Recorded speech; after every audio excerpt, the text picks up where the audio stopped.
Assalamualaikum warahmatullahi wabarakatuh. Kaifa halukum jami'an ya asyiqai? Atamanna lakum jami'an fi sihah wal afiyah. Amin amin ya rabbal alamin.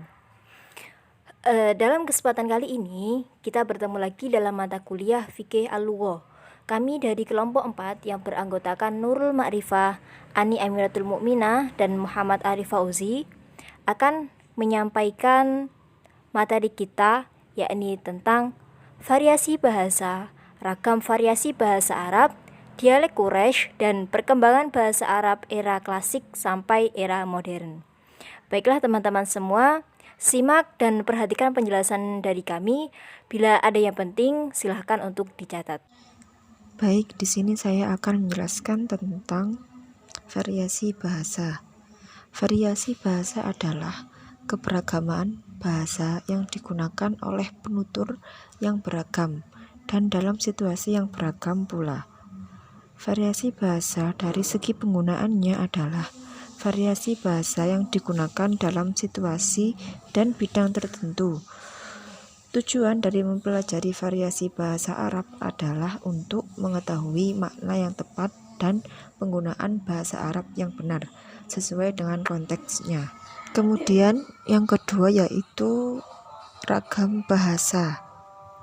Secara garis besar, bahasa Arab terbagi atas dua ragam, yaitu bahasa Arab Fusha dan bahasa Arab Amiyah. Keduanya memiliki perbedaan dalam an-nutqu atau pengucapan, yaitu bagaimana cara mengucapkannya. Nah, sebelum kita mengenal lebih dekat perbedaan antara bahasa Arab Fusha dan Amiyah, maka kita harus mengetahui terlebih dahulu penjelasan mengenai kedua bahasa tersebut. Yang pertama yaitu bahasa Arab Fusha.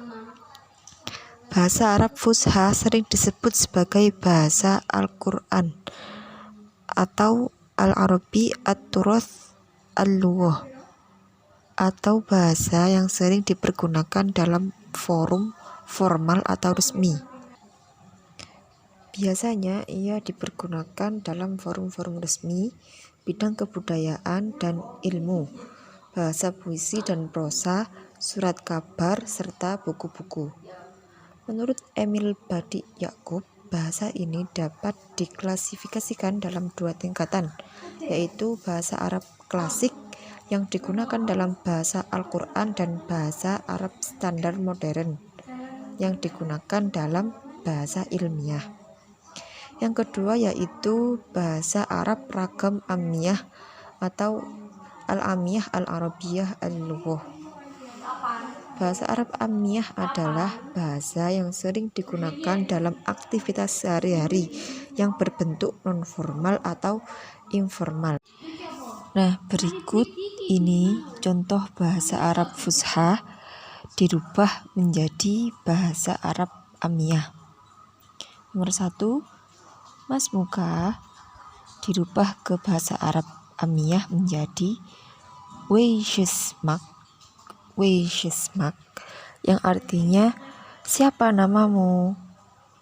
Yang kedua, Min aina anta dirubah menjadi min weinan,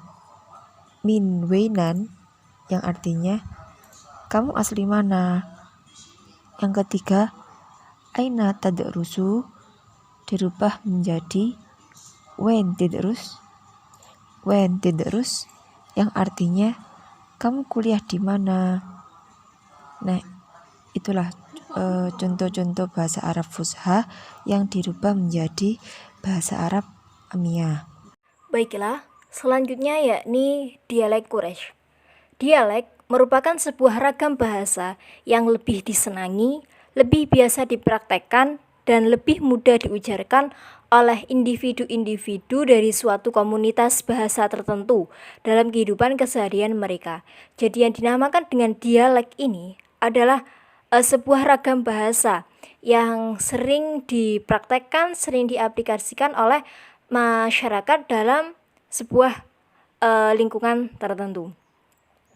Dialek Quraisy merupakan dialek bahasa Arab yang terpilih menjadi lingua franca, ya, atau bahasa pengantar dari sekian banyak dialek Arab lainnya yang dijadikan media komunikasi lintas kabilah Arab. Tentunya dialek-dialek di Arab ini sangat banyak macamnya. Terpilihnya dialek Quraisy ini menjadi lingua franca tentunya ada beberapa faktor yang mendukung kemenangan dialek Quraisy ini, yakni yang pertama ada agama, politik, ekonomi, dan kekayaan bahasa yang dimiliki oleh bahasa Arab itu sendiri. Faktor agama sangat mendukung kemenangan dialek Quraisy. Hal ini disebabkan karena sebelum masa Islam, suku Quraisy telah memegang posisi keagamaan yang sangat penting.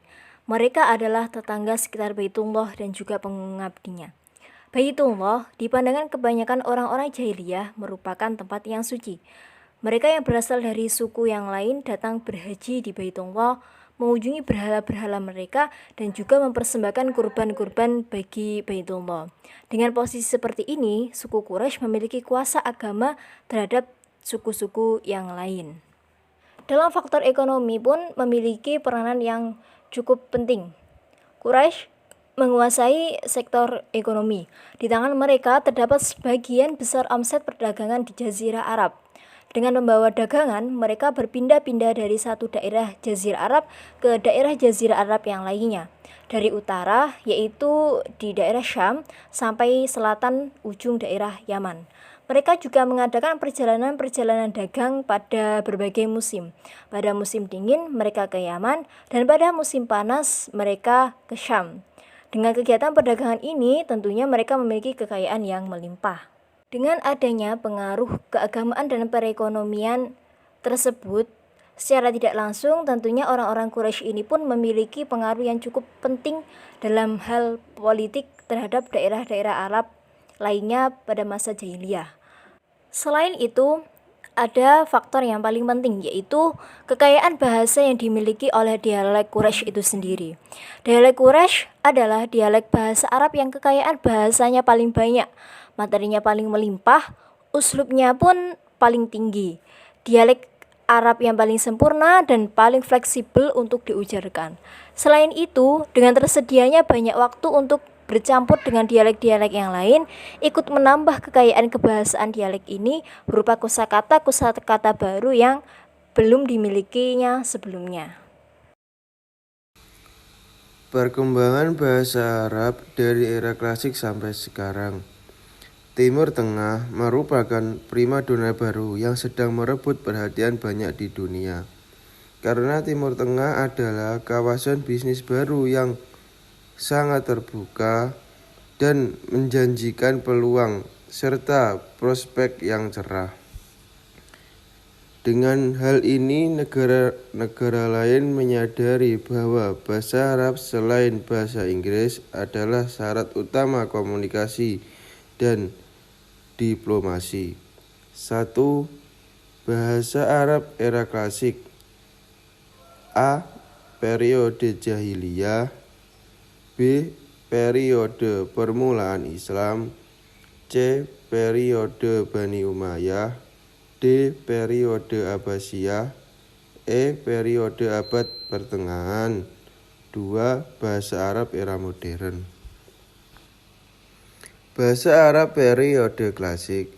Bahasa Arab klasik adalah bahasa formal yang dipergunakan di kawasan Hijaz sekitar 1500 tahun yang lalu. Sejarah sastra Arab merupakan suatu aspek yang cukup penting dalam mengungkap perjalanan bahasa Arab dari zaman kuno sampai sekarang. Karena sastra Arab dalam sejarahnya memiliki perjalanan yang panjang. Selain itu, bukti tertulis lainnya adalah Al-Quran yang berbahasa Arab klasik. 1. Periode jahiliyah. Periode ini merupakan periode awal pembentukan dasar-dasar bahasa Arab.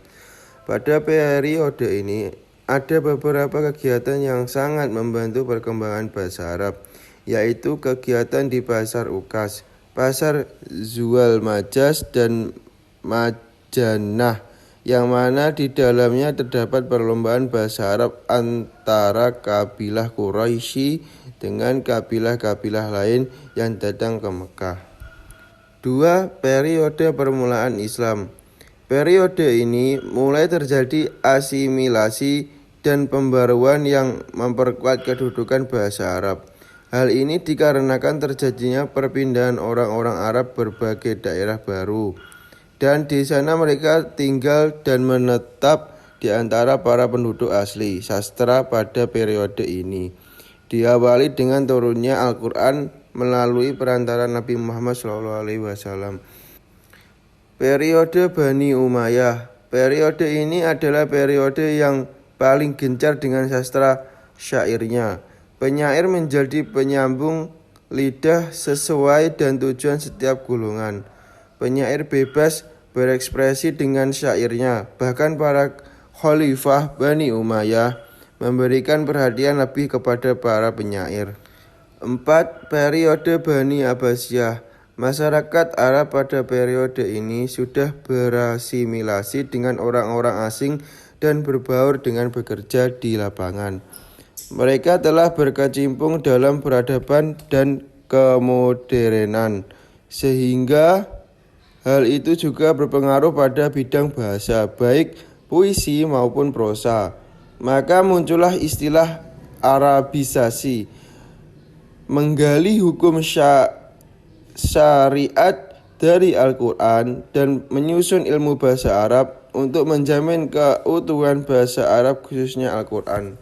5. Periode Abad Pertengahan. Kehancuran kota Baghdad menjadi penyebab hancurnya pusat ilmu pengetahuan umat Islam.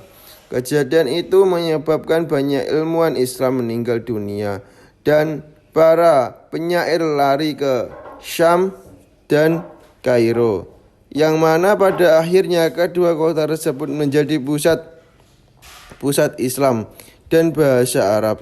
Selain itu, banyak orang yang menjadikan Al-Quran sebagai obat bahkan jimat, sehingga makna-makna yang terkandung di dalamnya menjadi tabu dan tidak berkembang.